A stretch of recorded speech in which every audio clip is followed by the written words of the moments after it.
What do you think makes you different? I mean, I know you say that anybody can do it, but like obviously you have something that a lot of people don't, and not that it's a physical thing, but maybe some kind of mental thing that you've unlocked, or like what do you think sets you apart from a lot of these other runners or just humans in general? I mean, I think like I have kind of a messed up past with my trauma that I've mentioned a couple of times. So like I've had a lot of bad things happen to me. We've covered a few of those today, like with the back and being overweight and stuff. But like, I've had the opportunity, you could say, to suffer a lot throughout my life. So I mean, I'm not perfect at it. Like, I still get upset when I have to suffer, but I do feel like I have a higher threshold for like the ability to suffer. The biggest thing though, like if me and you were to race each other at Boston, you'd destroy me. Like I'm not a fast runner. I feel like I'm really good at just like going at a very okay, consistent pace for a long period of time.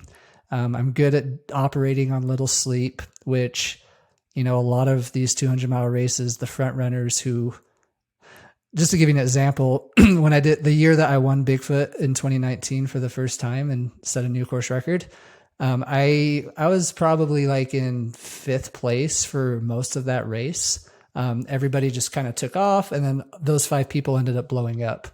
I remember I passed the guy who was in first at mile 150, and he looked wrecked, and I ended up beating him by almost 4 or 5 hours. And so Jeez. it's not common for like, this Cocodona 250 race in 3 weeks, they live stream it. I don't know how exciting it is because it's 5 days of live streaming a 200-mile race, but like, it's not going to be uncommon for those who are watching the live stream. Like it's very common for them to see me like, in 10th place or something like that for the first day or day and a half. I just let people go do their things, and I just let my consistent, slow turn and burn pace, or whatever you want to call it, get me to the finish line. So just consistent, and then good at operating on little sleep, which is kind of huge for 200-mile races. It's like the tortoise and the hare. It's like, Yep. I think with any kind of, endurance event, it's the people that go out and burn themselves out too quickly. They're all excited. They're the ones that usually end up back of the pack, because it's just that consistent, relentless forward progress. It sounds like you've really you've nailed down, you figured it out basically.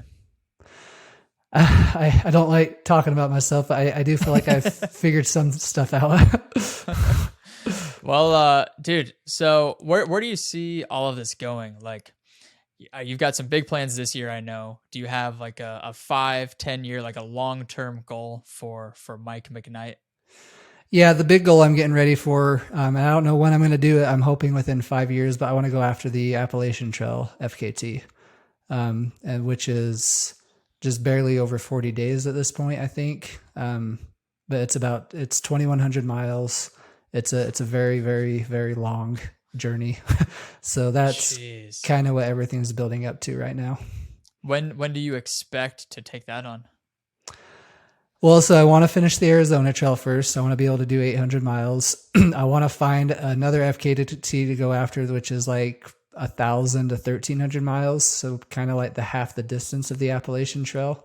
And then I want to do the Appalachian Trail. So, if I can do the Arizona Trail next year, maybe take a year off from something like that, and then do like a 1,200 mile FKT in 2026. And then go after the Appalachian Trail in 2027 or 2028. Dude, that's going to be exciting, man. I feel like you're literally pushing the limits you are pushing the limits of human possibilities and what we currently think is possible. I mean, we haven't even talked about like your 0-calorie 100-miler. There's just all these course records, and there's just so much that you've done. It's so incredible. And you're just continuing to push the limits of what is humanly possible. Well, I think there's a lesson to learn there, because like I feel like most of the stuff I've done and succeeded at are things that I necessarily didn't care to like win. And like, I mean, to be honest with you, I feel like ever since 2019, when I won those 3 races, it did well at helping me with my confidence, but I do feel like it's hit or miss on how well I do at a 200 now. And a lot of me wonders if that's because I'm like racing to compete versus just like racing to better myself. So I do think that there's something to that where, if you get too caught up in just trying to beat other people, that you open up the window for a lot of things to go wrong versus just like kind of taking care of yourself, running by feel, eating food at aid stations, taking a nap at aid station, just like literally taking care of yourself and racing to better yourself. Like, I do think that there is more power in what you can do if you do it that way versus just like racing to be a winner. Yeah, that's a good mindset to have for somebody even like myself who was wanting to get into 100-mile races, 200-mile races, these really long distance endurance events. Where would you recommend they start? Depends where they're currently at. Let's say it's somebody who, just like a typical recreational runner who's maybe done a couple half marathons, maybe a marathon, not done like anything too crazy long, but they want to eventually work up to a 100-mile race or longer. Yeah, I would, two things. So develop consistency. So like the people that I coach, like I make sure that they know, like I believe in the 80-20 rule, where if you're doing 80% of the plan, then 20% is okay if you need some kind of deviation. And so I try to like tell people, even if, so like say we'll bring Pierce back up. Say I have him scheduled to do like 6 miles today and just like life got in the way and he can't do 6 miles. I try to let people I coach know like, hey, if you can't do that, at least get out and try to do like 20 to 30 minutes. For one, chances are you're going to end up doing those 6 miles because like getting out the door is the hardest part. But second of all, just like 20 to 30 minutes, in my opinion, is enough to like keep the base like at least where it was.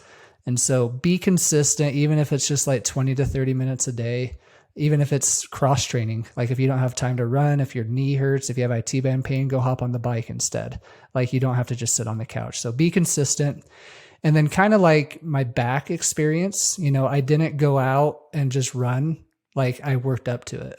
And so like figure out what's best for you and like work up to that distance. So, for most people, that means like slowly breaking the glass ceiling. Like if 50K seems too challenging, sign up for a 50K, break that glass ceiling, then start focusing on a 50 miler.